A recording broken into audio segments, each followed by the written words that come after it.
All right, so you want to learn about Italy's Veneto wine region. Well, get ready, because today we're going on a deep dive just for you.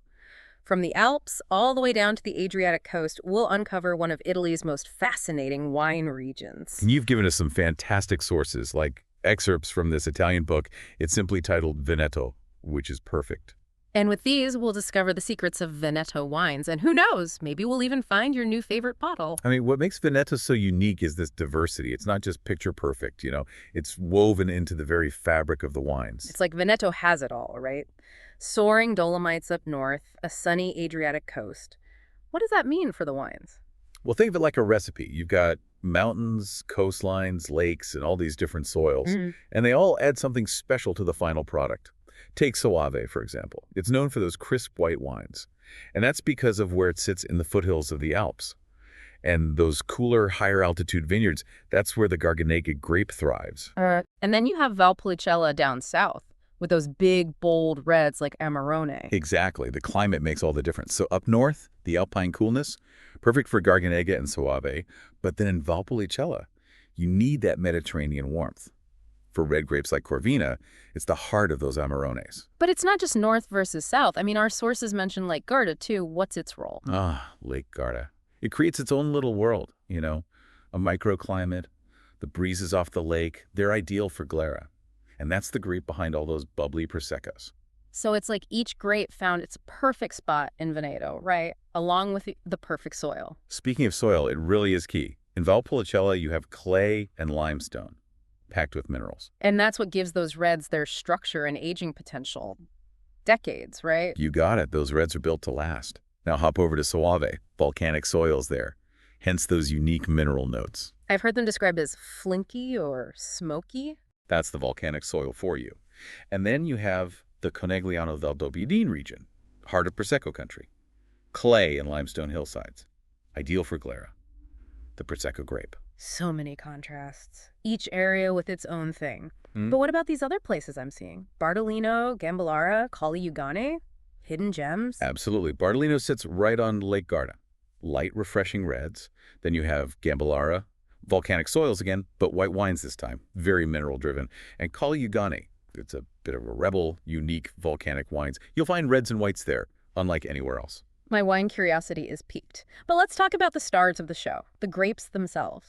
Veneto has quite the collection, doesn't it? It does, a whole array of them, Yeah. native and international. Each one adding its own personality to the wines. Should we start with the reds? Let's dive into the reds. What makes them so distinct, so delicious? Well, Corvina is at the top of the list, the king of Valpolicella. This grape gives you those full-bodied, smooth reds. Complex aromas, too. What kind of aromas are we talking about? Think ripe red fruits. Then those warm spices like cinnamon and clove, and even a hint of dark chocolate. Sounds incredible, but Corvina isn't alone, is it? What about the other grapes in the blend? Oh, they're definitely important. Rondinella, for example, adds structure and vibrancy. Balances out the richness of Corvina. You'll often see them together in a Valpolicella Classico. And Rondinelle is also in Valpolicella Ripasso, right? Where they use the Amarone skins. That's right.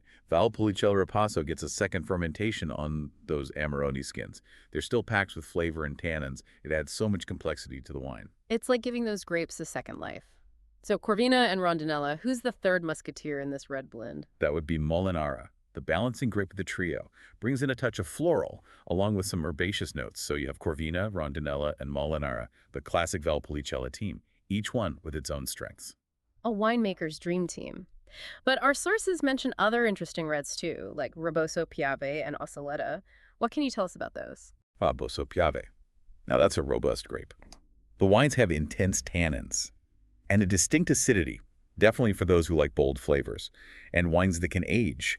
Ossoletta is usually used in blends, adds color and structure. And I see Veneto has Merlot and Cabernet Sauvignon too, international varieties. Veneto winemakers are open to trying new things, while still staying true to their roots.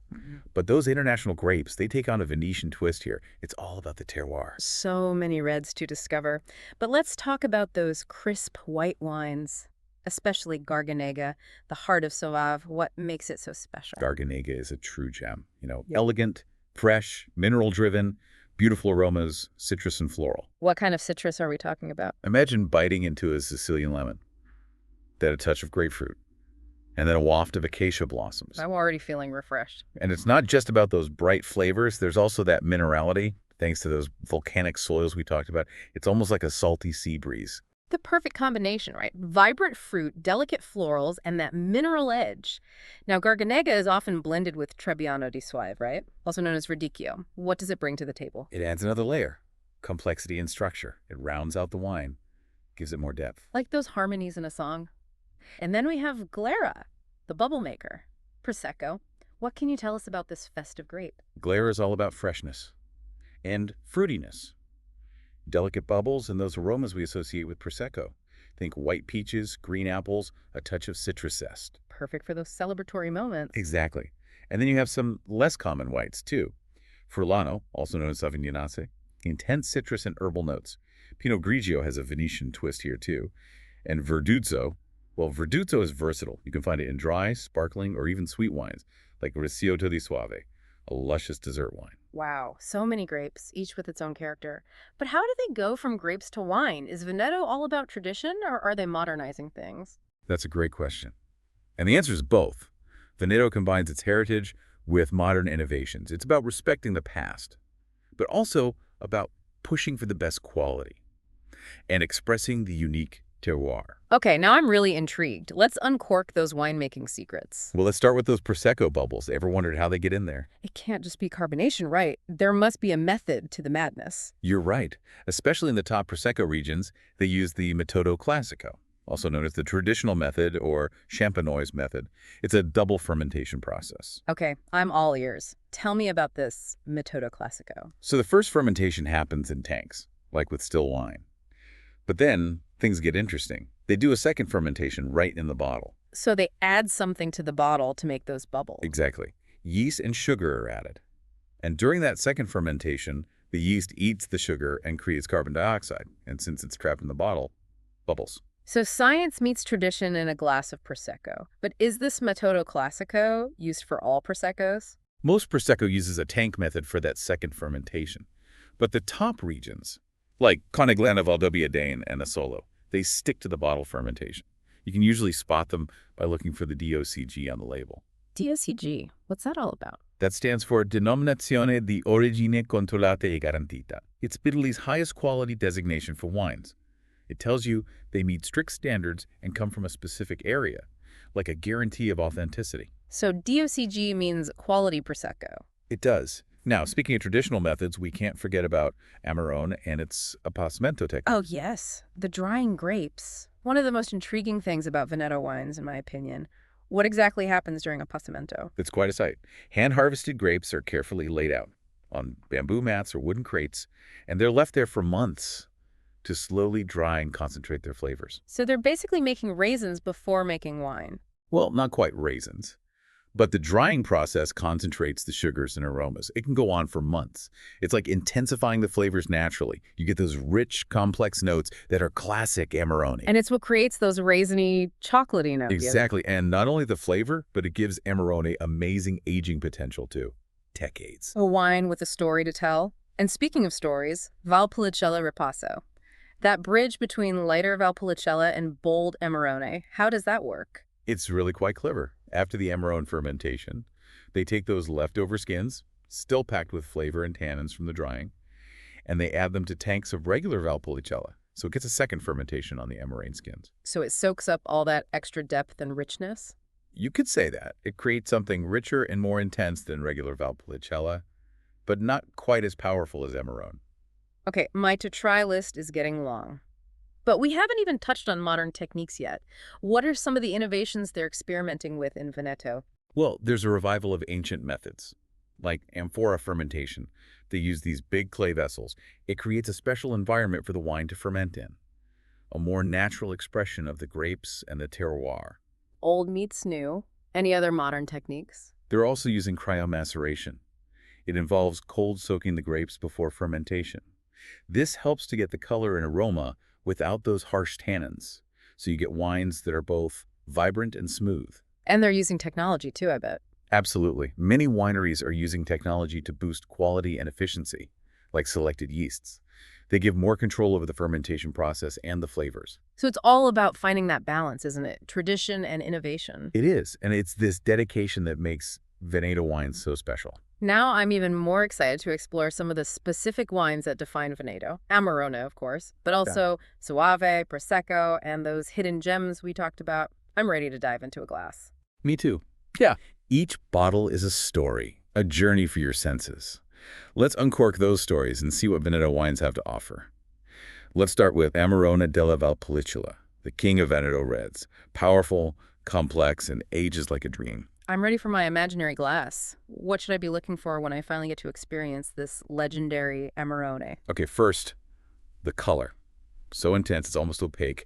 And as you swirl it, the aromas. Dried figs, dates, prunes, all those concentrated flavors from the appassimento process. And then what? Then you get those warm spices. Cinnamon, nutmeg, cloves, maybe a hint of dark chocolate, leather, even coffee. An explosion of flavors. But I've heard Amarone can be quite tannic. Oh, it has tannins, but they're velvety, integrated, giving a structure and a long finish, a wine that really lingers on the palate.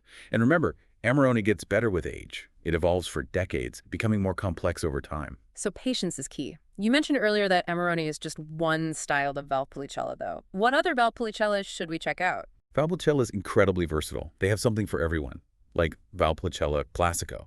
It's lighter, brighter, perfect for every day, juicy red cherries, a touch of spice, and a nice acidity. Sounds perfect for a casual dinner. What about Valpolicella Superior? How's that different? Superior spends a bit more time aging, so you get more intense fruit.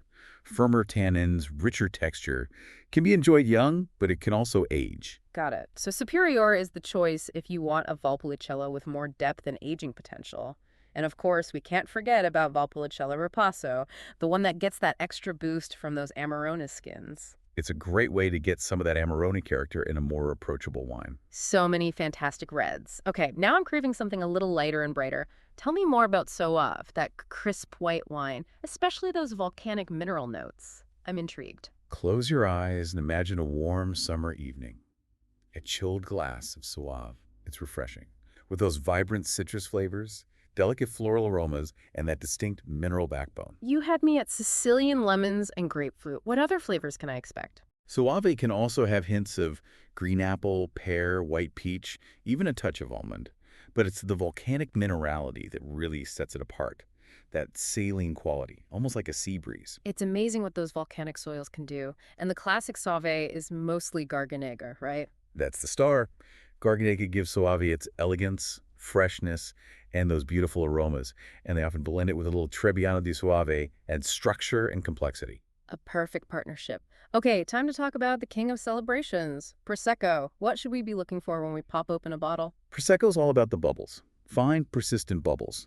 And those vibrant fruit flavors. You'll get delicate aromas of white peach, green apple, honeydew melon, and a touch of citrus zest. Sounds perfect for any occasion. Now, remind me, what's the difference between Prosecco made with Metodo Classico and the tank method? Well, both are sparkling. But Metodo Classico Prosecco, with that second fermentation in the bottle, you get extra complexity, those bread dough and brioche notes. The tank method is more about preserving that fresh, fruity character. So if I'm looking for complexity, I should look for Conegliano, Valdobbiadene, or Asolo Prosecco. You got it. They're all about the Metodo Classico. Yeah. And remember to look for the DOCG. That guarantees it meets the highest standards. Okay, adding those to my list. But before we move on, I'd love to hear more about Bardolino.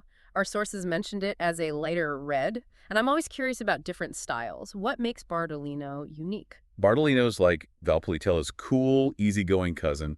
It's light-bodied, meant to be enjoyed slightly chilled. Think red cherry, strawberry, a little spice, and a refreshing acidity. Sounds perfect for a summer picnic on Lake Garda. You got it. Bardolino is all about easy drinking. Embraces the sunny spirit of Lake Garda. Okay, I'm sold on the wines. But what about visiting the vineyards themselves? I'm picturing those rolling hills, charming villages, and breathtaking views. Can you tell me more about wine tourism in Veneto? Oh, absolutely. Veneto is a wine lover's paradise. It's not just about the wines, but the culture, the beauty. Enotourism is huge here. There's so many ways to experience Veneto's wine country. So many choices. Where would you recommend starting? Let's start with Valpolicella. Rolling hills, medieval villages, world-famous wines. Imagine driving along those winding roads. Vineyards everywhere. Olive groves. cypress trees. It sounds magical. What can you do in Valpolicella? Well, you could visit these charming villages, like San Giorgio and Ganapoltron, narrow streets, cobblestones, and amazing views, or explore Verona, the city, famous for its Roman amphitheater and the whole Romeo and Juliet connection. History and culture alongside the wine, but the highlight would be visiting the wineries. Of course, there are wineries of all sizes, small family-run estates, and larger, more modern producers. You can taste Amarone and Valpolicella wines, learn about the appassimento technique, and even tour the vineyards and cellars. Sounds like an incredible experience. What about Soave? I'm picturing those volcanic hillsides and those crisp white wines. Soave is beautiful. Medieval castles, walled towns, and vineyards as far as the eye can see. You can explore the Castello di Soave. It's this majestic fortress on top of a hill. The views are breathtaking, and the town of Soave is charming. Cobblestone streets, historic churches, and trattorias where you can enjoy the local food. Sounds like a great mix of history, culture, and amazing food and wine. And I imagine a visit to a Soave winery or two is a must. For sure. You can visit small family wineries and larger producers. They each have their own perspective on Soave winemaking. You can taste different styles, from Soave Classico to Soave Superior, and learn about the Garganega grape and those volcanic soils. So many great options. Now let's talk Prosecco country. Conegliano Valdobbiadene. Every sparkling wine lover's dream. What awaits us there? Picture this. Rolling hills covered in vineyards, picturesque villages perched on hilltops, views that go on forever. You can drive or bike the Strada del Prosecco. This scenic route winds through vineyards and villages. You can stop at wineries and taste Prosecco Superiore DOCG. The ultimate Prosecco road trip. And if you want something more laid back, Bartolino on Lake Garda. Beautiful lake views, charming towns like Bartolino itself, and wineries where you can taste Bartolino and Bartolino Chiaretto, which is a lovely rosé. Sounds like a relaxing getaway. But what about Lugana? Our sources mentioned its elegant lakeside vineyards and sophisticated wines. Lugana is a hidden gem on Lake Garda, known for those sophisticated whites made with the Turbiana grape. It thrives in that unique terroir of clay and limestone soils. And you mentioned a town called Sirmione. Sirmione's on a peninsula that juts out into the lake. It's known for its medieval castle, Roman ruins, and even thermal baths, a popular spot for history and spa lovers. So much to see and do, but you mentioned other things besides tasting wines. What kind of ennotourism activities can you do in Veneto? Many wineries offer guided tours of their vineyards and cellars. You can walk through the vineyards, learn about the grapes, see how they harvest and process them, and then go down into the cellars and see where the wine ages, barrels and tanks. A great way to see how much work goes into making those wines. What else is there? There are wine courses and workshops. You can learn about Veneto wines in depth, how to taste like a professional. Some wineries even have cooking classes. You learn to make traditional Veneto dishes, and of course, they'll pair them with the perfect wines. And I imagine there are opportunities to enjoy food and wine pairings right at the wineries. Yo, for sure. Many wineries offer lunches or dinners.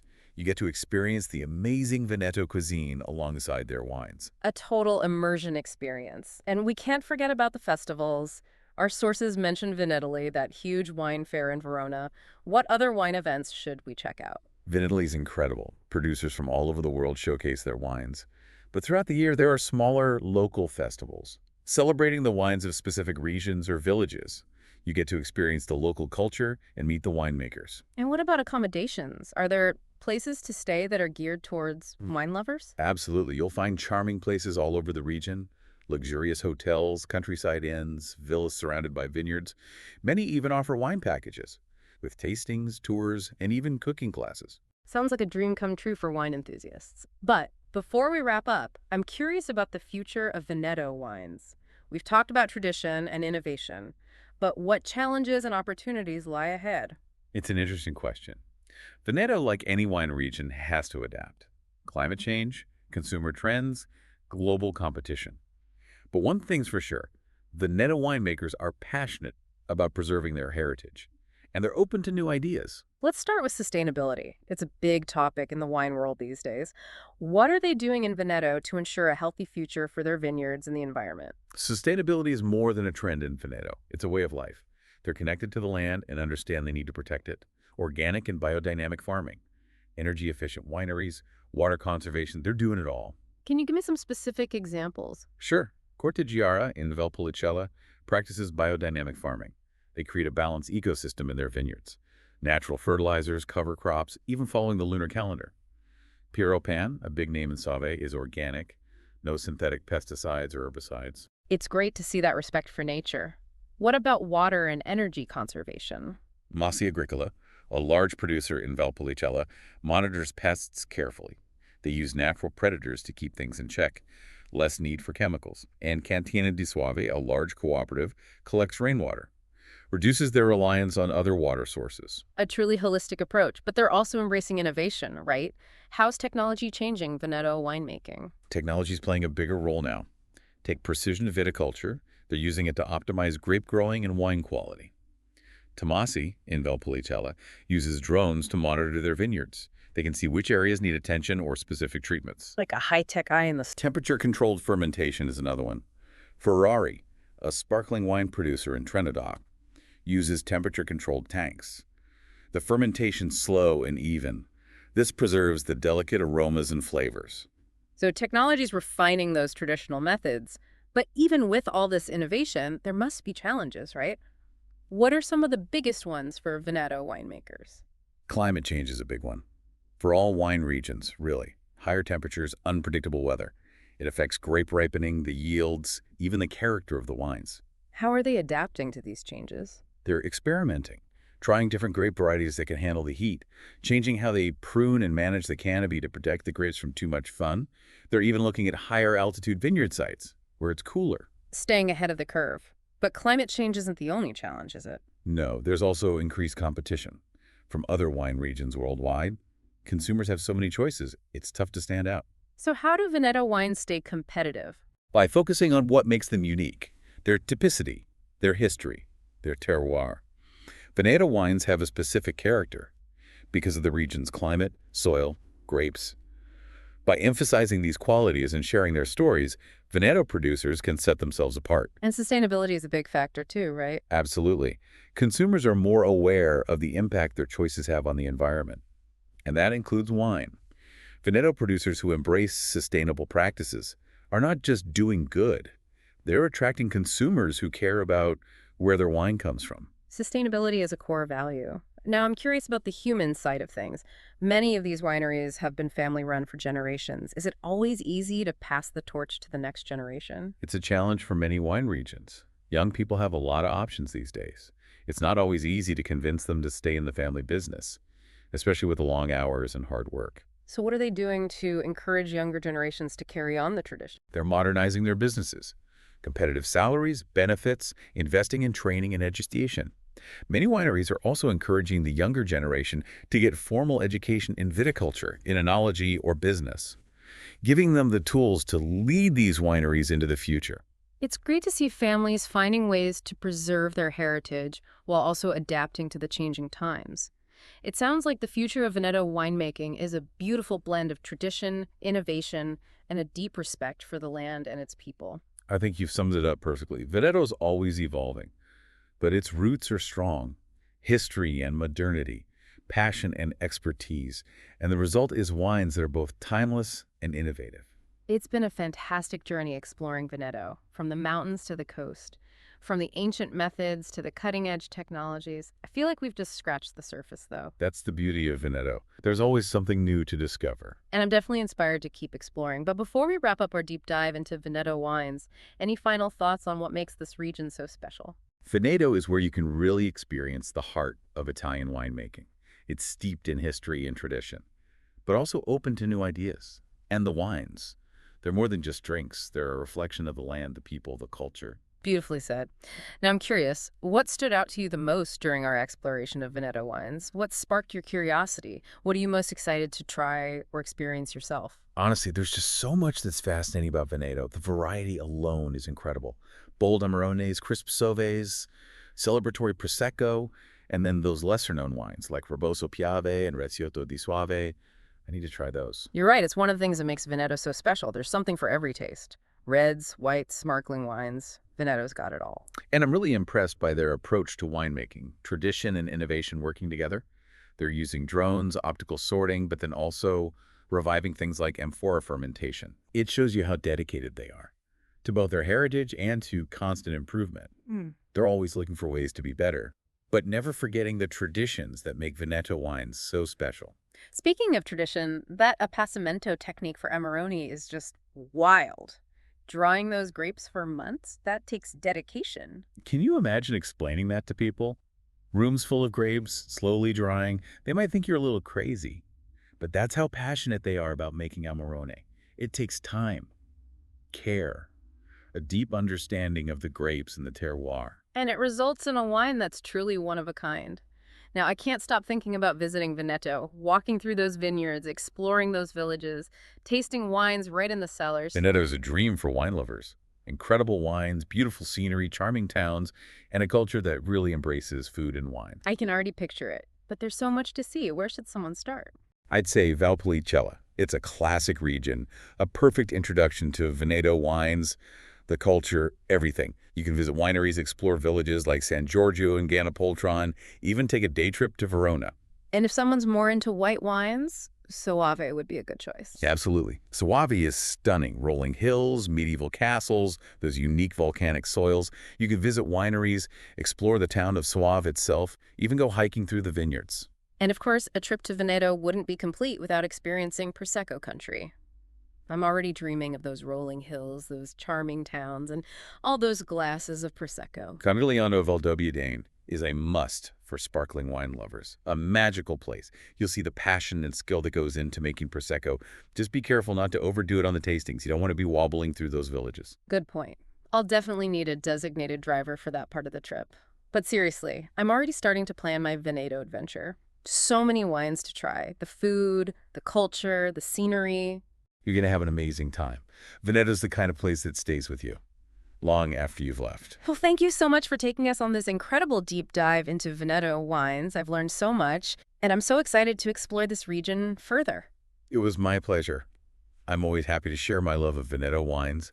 And remember, the journey's never over. Keep exploring, keep tasting, and keep discovering those wines that you love. Sinsen. And to all our listeners, we hope you're feeling inspired to plan your own Veneto wine adventure. Salute!